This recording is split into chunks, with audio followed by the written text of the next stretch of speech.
ಓಂ ಸಾಯಿರಾಮ್. ಬಾಬಾ ಹೇಳ್ತಾ ಇದ್ದಾರೆ, ಮಗು ಶುಭೋದಯ.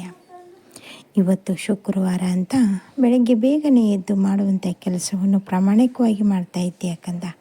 ಮಾಡು, ನಿನ್ನ ಜೊತೆಗೆ ನಾನಿದ್ದೇನೆ. ಎಲ್ಲದನ್ನೂ ನಂಬಿ ನಡೀತಾ ಇದ್ದೀಯ.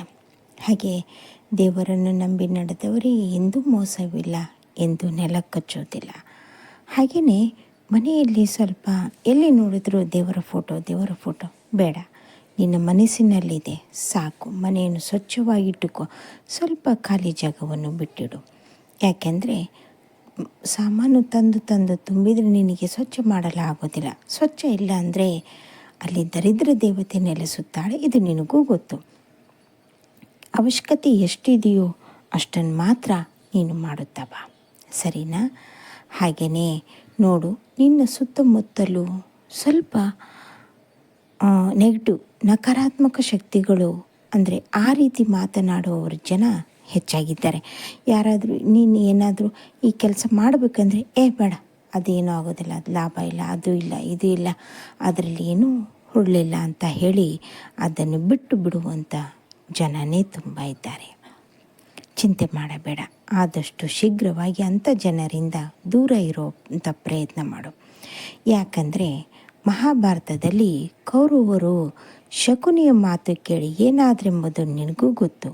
ಅದೇ ಪಾಂಡವರು ಕೃಷ್ಣನ ಮಾತನ್ನು ಕೇಳಿ ಏನಾದರೆಂಬುದು ಗೊತ್ತು. ಹಾಗಾಗಿ ನಾವು ಯಾರ ಹತ್ರ ಸಲಹೆ ಕೇಳುತ್ತೀವೋ ಅದು ತುಂಬ ಮುಖ್ಯವಾಗಿರುತ್ತದೆ. ಯಾರ ಹತ್ರ ಸಲಹೆ ಕೇಳಿದಾಗ ಅದು ನಮ್ಮ ಜೀವನದಲ್ಲಿ ಏನಾಗುತ್ತದೆ ಅದು ಮುಖ್ಯ.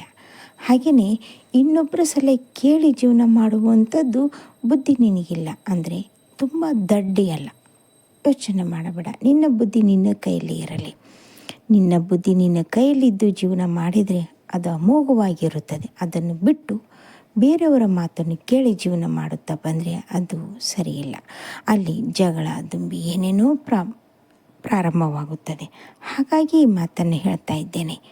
ನಿನ್ನ ಸುತ್ತಲಿರುವವರ ಜನತೆಯಿಂದ ಎಚ್ಚರಿಕೆಯಿಂದ ಇರು ಕಂದ. ಹಾಗೆಯೇ ಈಗ ಒಂದು ಸ್ವಲ್ಪ ದಿನದ ಹಿಂದೆ ನಿನ್ನ ಸ್ನೇಹಿತರು ನಿನಗೆ ಬೇರೆ ದಾರಿ ತೋರಿಸಿದ್ದಾರೆ. ಅದು ತಪ್ಪು. ಆ ದಾರಿಯಿಂದ ಹೊರಗಡೆ ಬಾ ಕಂದ.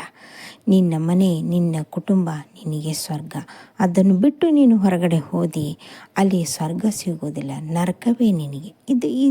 ಇದು ಒಂದು ಮಾತು ನಿನ್ನ ಜೀವನದಲ್ಲಿ ತುಂಬ ಆಗಿದೆ. ಆದ್ರೂ ಅದ್ರ ಕಡೆ ಲಕ್ಷ್ಯ ಇಲ್ಲ ನಿನಗೆ. ಬೇಡ ಕಂದ, ಇದ್ಯಾವುದನ್ನು ಮಾಡಬೇಡ. ನಿನಗೆ ನಿನ್ನ ಹೆಂಡತಿ ಮಕ್ಕಳೇ ಮುಖ್ಯ. ಹಾಗೆಯೇ ಮನೆಗೆ ಬಂದ ಮಹಾಲಕ್ಷ್ಮಿಯನ್ನು ಚೆನ್ನಾಗಿ ನೋಡಿಕೊಳ್ಳೋದು ನಿನ್ನ ಕರ್ತವ್ಯ.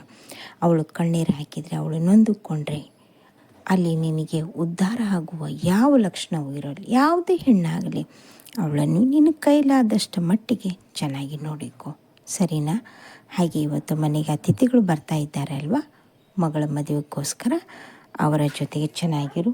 ಚೆನ್ನಾಗಿ ನೀನು ಅವರ ಜೊತೆಗೆ ಮಾತನಾಡಿದರೆ ಸಾಕು, ಅಲ್ಲಿ ನಿನ್ನ ಮಗಳು ಚೆನ್ನಾಗಿರುತ್ತಾಳೆ. ಶುಭ ದಿನ ಕಂದ, ಒಳ್ಳೆಯದಾಗುತ್ತೆ.